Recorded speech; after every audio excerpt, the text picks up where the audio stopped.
Okay, well, we'll go ahead and get started. Can everyone hear me okay? Yes. Okay, well, good morning, and I want to welcome those of you who are with us this morning. We have our high school team of counselors here, ready to talk to you a little bit about preparing for college. It can be an overwhelming experience, to be sure, but we hope that the information that we share with you this morning will help to alleviate some of your fears, make it seem not so scary. Okay, so each of the grade level counselors will be taking a piece of our presentation, and please feel free to ask questions. This really is for you, okay? So preparing for college.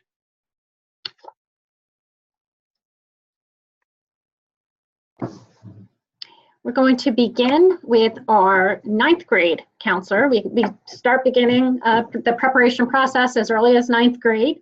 And Ms. Selby is here to talk to us a little bit about things that we can do during our freshman year to help us prepare. Yay.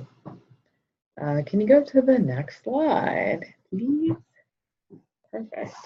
So 9th grade, you're just starting off. It may seem too early to be worried about college. You obviously shouldn't be worried about it, but you should start thinking about it. One of the ways you can prepare yourself is to think about joining some clubs and activities.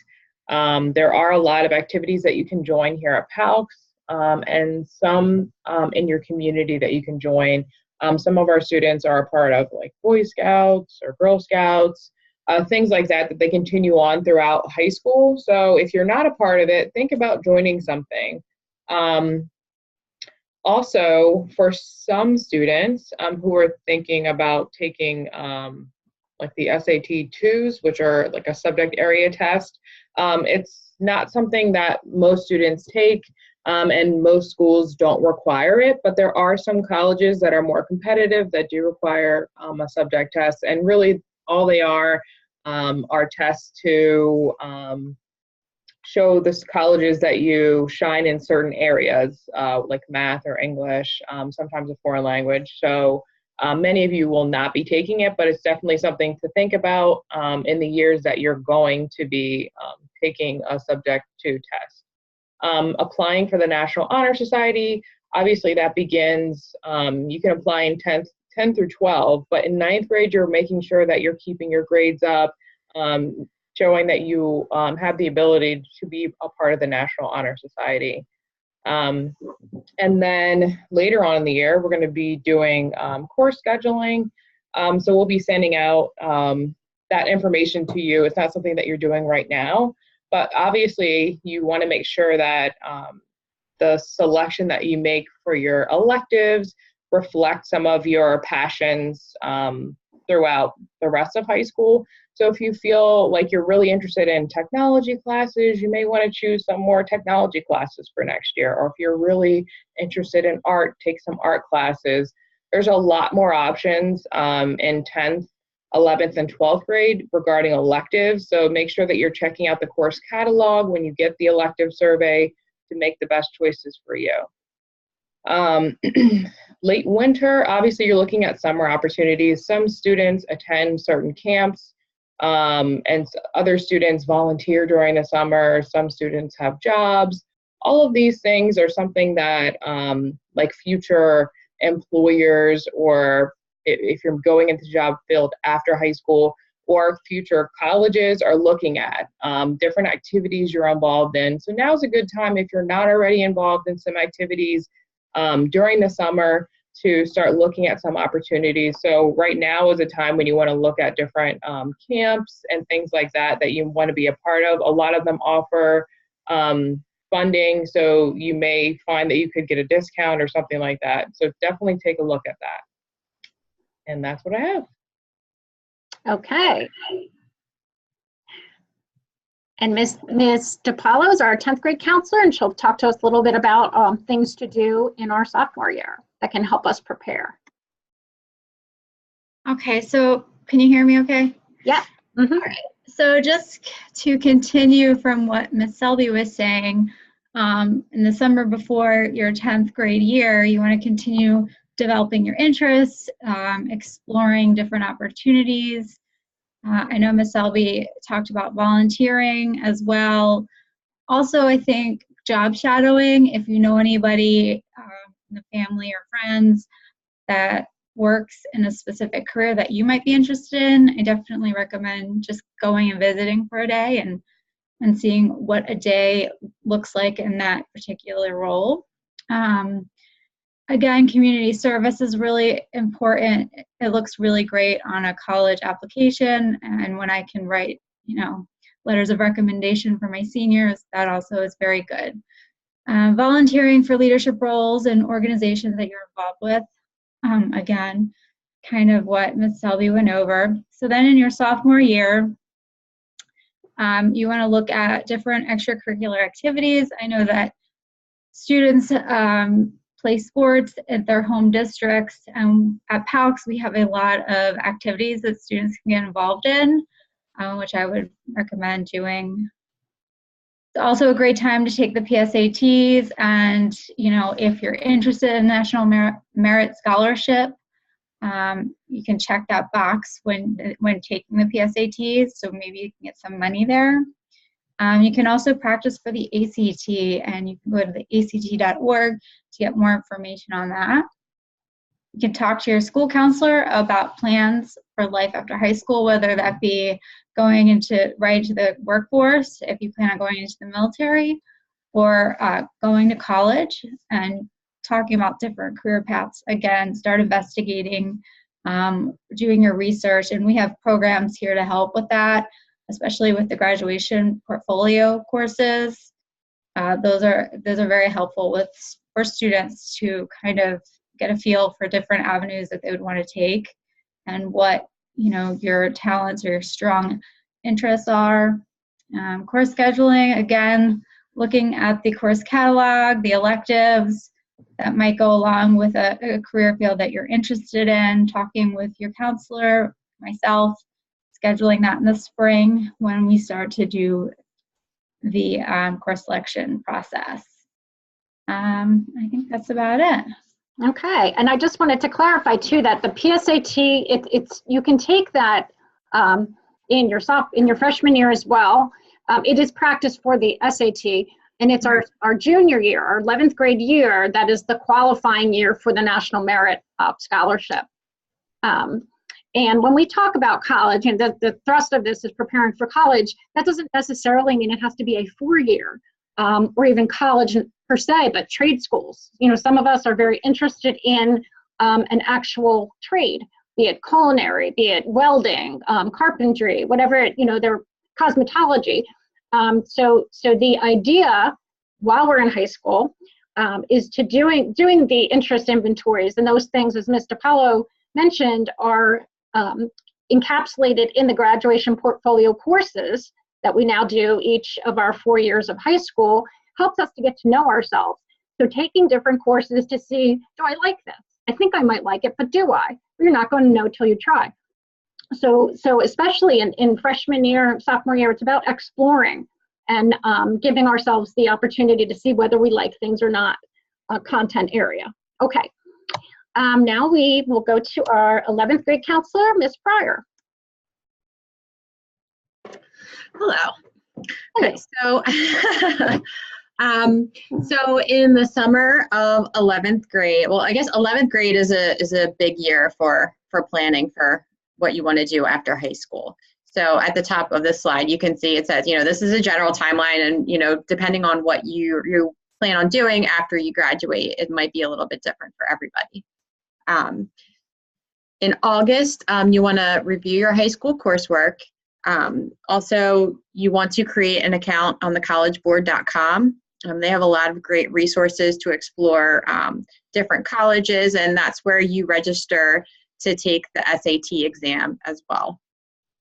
You definitely want to start thinking about colleges or universities you want to consider, research majors and career choices, and you can start doing this through the College Board or through Naviance, which all of you have access to, and I believe you learn how to use that in your graduation portfolio class as well. So you can use that tool to explore different colleges and careers. You also want to register to take the PSAT, which takes place in October. In September, you want to start looking at testing dates. So you can look on the collegeboard.com to see when the SATs are given, and the ACT.org to see when the ACT exams are coming up. You do need to register for those tests about 1 month before they're given. I think it's about 1 month before is the deadline. And you can also start attending college fairs and visit different colleges to get an idea of where you might want to apply. In October, you'll take the PSAT. Again, schedule college visits, maybe during your fall or spring breaks. And you're also going to register to take the AP exam if you are currently taking an AP class and you want to take the exam. November, significant summer. So this is just kind of reiterating what Ms. DiPaolo and Ms. Selby were talking about, planning things to do in the summer, in different enrichment programs, camps, maybe internships, volunteering, things like that you want to start thinking about. In December, you'll receive your PSAT results, and then you can actually link your score report to Khan Academy and get personalized practice for the SAT based on how you did in the PSAT.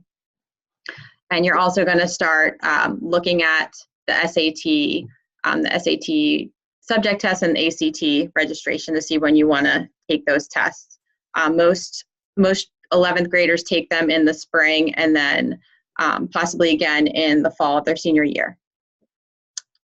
So in January, February, again, the college application organizer. So once you start to get an idea of where you want to apply, you want to start gathering the information as far as what the admissions requirements are and what the deadlines are, and organize that for each college so that you're aware of that.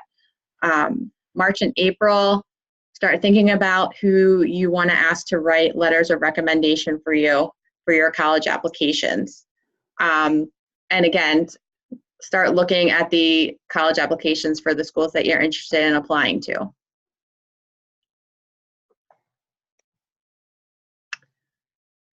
In May, if you register to take the AP exams, you'll take them in May. You'll also have course selection for your senior year, and you want to continue with, a rigorous course schedule during your senior year. And if you're considering playing a sport in college, you want to make sure that you're registered with the NCAA. In June, you can start asking teachers, tell them that you'd like them to write a letter of recommendation for you for college to give your teacher, just a heads up. Give them some time to start working on that. And then in the summer, again, the significant summers, you want to participate in an enrichment program, an internship, volunteer, something like that, and then start working on your college essay. Okay, and then we are going to now go to our 12th grade counselor, Ms. Titlow. Okay. Good morning. Can everybody hear me okay? Okay, so I'm just going to briefly go through the months that have already passed. I know there's people in here that might be watching that'll be seniors next year, so this will be good for you. But so for August of your senior year, you should be looking at the essay requirements for each school. A strong essay can really make or break an application, so you want to get started on it as soon as possible. For SAT and ACT retakes and SAT2s, you're going to want to check with College Board to see when the dates are for registration. I know some of you at this point haven't taken the SATs yet, so definitely be checking collegeboard.org for that. And then for September, a lot of my students have done this already, but creating a Common Application account, and that website is commonapp.org. You're going to want to remember to write down your email address and password that you use so you don't forget it. You will also need different information that I can provide you. You'll need, this could be myself, Ms. Stefanski, or Ms. Clark, whoever has seniors. You need their email and phone number, We can provide you with the size of your senior class, your weighted GPA, and for the ranking system, we do use a weighted ranking system, but we can give you that information as well. On the Common App, you'll want to add your colleges, and then you'll want to sign your FERPA waivers so that I can add your transcripts and other information. This would also be time for you to be looking at taking the SATs or retaking the SATs and SAT-2s if your colleges require those. September is also when you're going to be working on your early action, early decision college applications.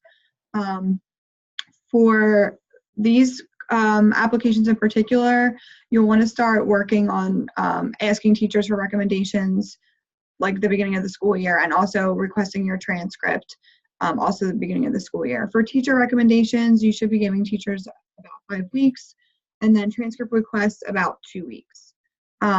If you did not make a teacher recommendation over the summer and you still have it now, if this is for like regular decision and rolling admissions, you can still ask teachers now. Definitely be personally emailing them, asking them if they can write you a letter. And like I said, you're going to want to be giving your teachers the 5 weeks. Also, you'll want to start looking into scholarships. Many scholarship applications are due in senior year. You can go to collegeboard.org, FastWeb, and some of your individual schools may have different scholarship opportunities that you can look into as well. And then for October, for early action, early decision college applications, make sure you're finalizing any outstanding tasks, making sure that you've submitted everything you need to. At this point, you'll want to be sending all of your SAT and ACT test scores if you have them. Any AP scores you want your colleges to be looking at to consider for your admission decision will be sent in October as well. As mentioned, making sure you're filling out the transcript request forms. And then financial aid, you'll want to get started preparation for that, and looking at the FAFSA form. November, this is when you would start your college applications for regular and rolling admissions. I've definitely seen a lot of that now. I've been seeing my students asking me for letters of recommendation. If the colleges that you're looking at are all regular decision, they still might have different deadlines, so making sure that you're looking at the deadlines for each item. And then teacher recommendations, approaching a teacher. Like I said, making sure that you're emailing the teachers personally, calling them personally, and requesting it that way instead of just doing it through the Common App and giving them like an email that comes from the Common App. For December, for anybody who applied through early action or early decision, the results are in. You should expect emails and letters with acceptance notification. For regular and rolling admission college applications, you'll really want to start finalizing that, following up with material submissions, any request forms, and finalizing any outstanding tasks. And then again, your transcript request forms. If it's through the Common App, your counselor can do that. Otherwise, you would be requesting it through Ms. Durant, our registrar. Okay. January, definitely still continuing to search for scholarships and grants. I know I have information in my course about that in different websites, and I'm sure your counselors do too. Your mid-year reports will get sent to colleges by your counselor. So after the first semester is over, we'll send updated grades. For February, make sure you're tracking your applications and checking off to-do lists and making sure that colleges have received all of your materials or that you'll be sending them soon if not. And then continuing your scholarship and grant search. For March, same thing, make sure you're continuing your scholarship and grant search, and then also finalizing financial aid, so completing any financial aid forms. April, typically are when the results come in.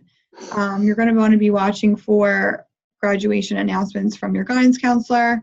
So one of us will be sending things out, and I believe a packet comes to you guys as well from Student Services with all the information you need. May, if you registered for the AP exams, that is when you'll be taking those. If you have made your school decision for where you plan on going to college, if you want to let your school counselors know that. And then typically in May, you will be looking at room and board, and we'll want to check deadlines for that. And then June, finally, is your graduation ceremony, and you've finished. And this year, the ceremony is Saturday, June 15th. Yay. Thank you very much, Ms. Tidlow. Yep. And now Ms. Marks is going to talk to us a little bit about financial aid.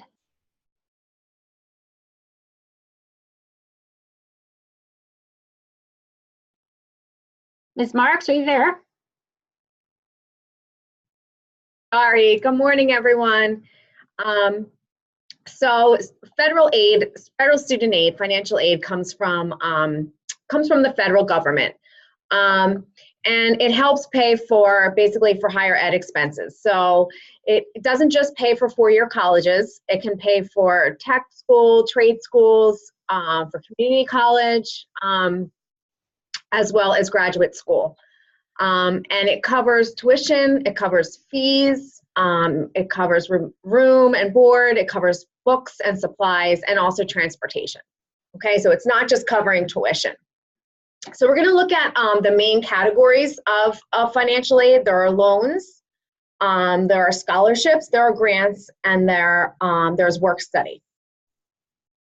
So we're going to look at the differences between these. So first, let's look at grants. These are based on need, and you do not have to pay these back, which are great. The big one for PA is the PA state grant. Scholarships, again, these you do not have to repay. They are based also, these are based on merit, so academic and performance based. So scholarships based on, you know, athletics or, you know, music, stuff like that, performance based. Then there's work study. This is also need based, and this is when you work on campus and you get paid for it. And this is, you do not have to pay anything back. You actually get paid for this. And then there are federal loans, which is the biggest type of aid. And these do have to be paid back, and they do have an interest rate. So how do we get financial aid? We have to complete the FAFSA, and I think a couple of the counselors mentioned completing the FAFSA. It is free, and it's going to give you access to all of the categories that I just mentioned, to work study, to loans, to grants. But one thing you want to make sure is that you're going to the correct website to apply for aid, and I have it there. It's fafsa.gov. Make sure you're not going to any other website, or if they're going to charge you a fee, you know you're on the wrong website, okay? Mm-hmm. It's free to access, it's free to apply for aid. So another important point when you're applying for financial aid is that students and parents both need to be part of this process, okay? So you both need to create an FSA ID. To submit the application. So both the parent and the student need to actually submit information for the application to be processed. After the information is received, you will receive something called a student aid report. And this is going to be, you should receive this within a few days of you filing. And it's going to give you basic information on your eligibility. It's not going to give you the full gamut, but it will give you basic information. You also want to contact the schools that you're thinking of attending to make sure that they have the information they need to determine your eligibility. And then lastly, you're going to the schools that you're thinking of going to and that you've put on the FAFSA will send you something called an award letter. And this is going to show you the types of aid that you are eligible for that particular school. 1 second. Mm-hmm. No.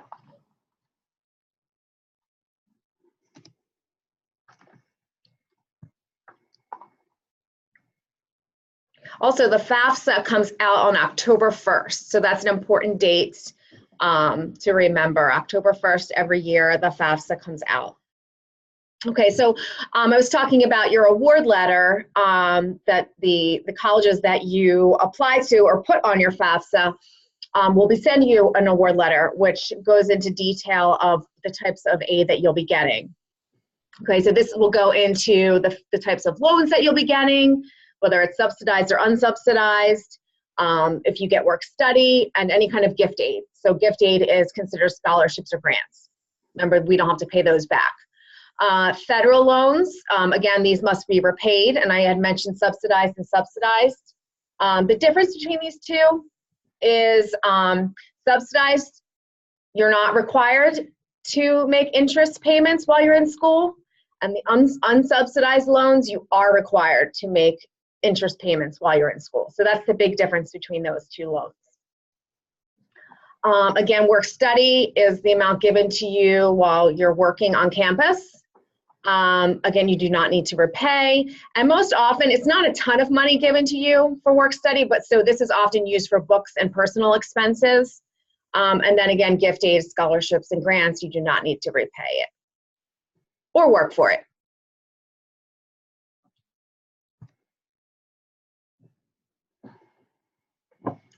Okay. So there are different types of scholarships.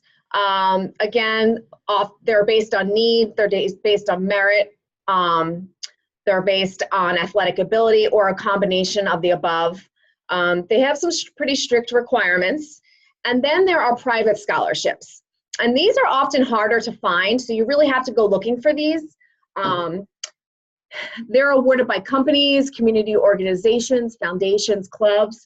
You want to be sure to check with your religious community, labor unions, even your parents' employers to see if they offer any type of scholarships. And then I listed quite, a handful of websites there that you can look at for scholarships. Okay, and just be mindful of dates and deadlines. Again, FAFSA is available every year on October 1st. The PA State grant, if you want to be found eligible for that, you need to file your FAFSA by May 1st. And then, of course, be sure to check with the colleges of interest to make sure that you're applying by their deadlines and dates. Okay, and then for help and assistance, you can always reach out to me or your school counselor. And then some websites there for you for free help. And then, of course, a phone number as well. Okay, thank you very much, Ms. Marks. I wanted to just take some time now and see if there are any questions for those of you who are with us today. And we are so glad you are here. So please feel free. Do you have any questions over what we've covered?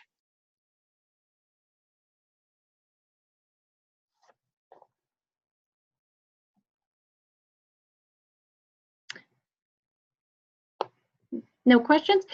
We are going to, this virtual session was recorded, and so we will be posting that in our guidance courses. So we know we went over a lot, and also there are some websites that we referenced throughout the presentation.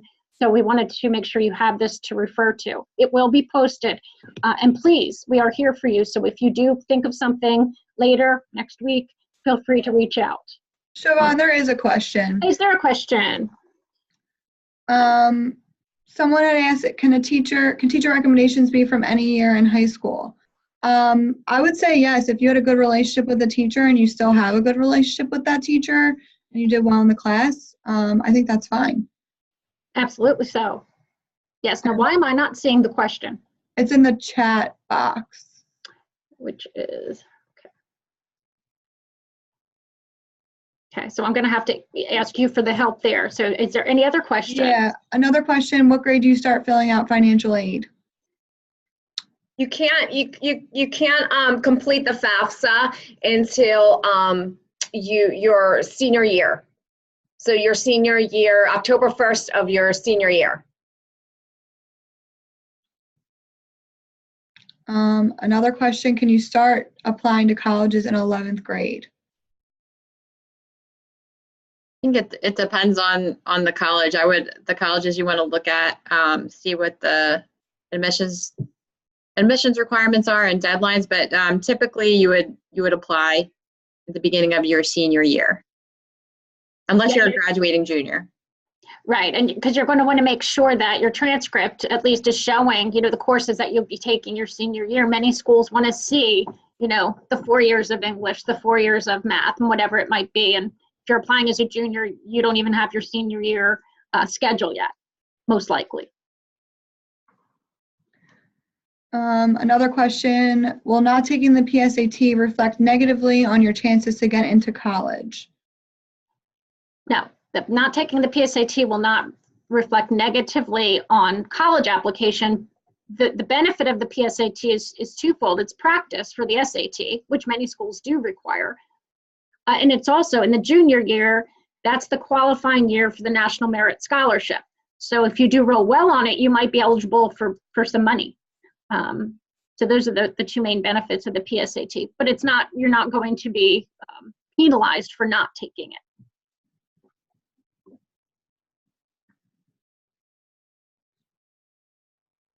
What other questions do we have? That's all I see in the chat box right now. I don't know if there's any others. Great questions, everyone. Yeah, very good, very good. Well, again, thank you so much for joining us. And, we're not going anywhere. So if you think of something later, feel free to reach out to your counselor. Thank you very much.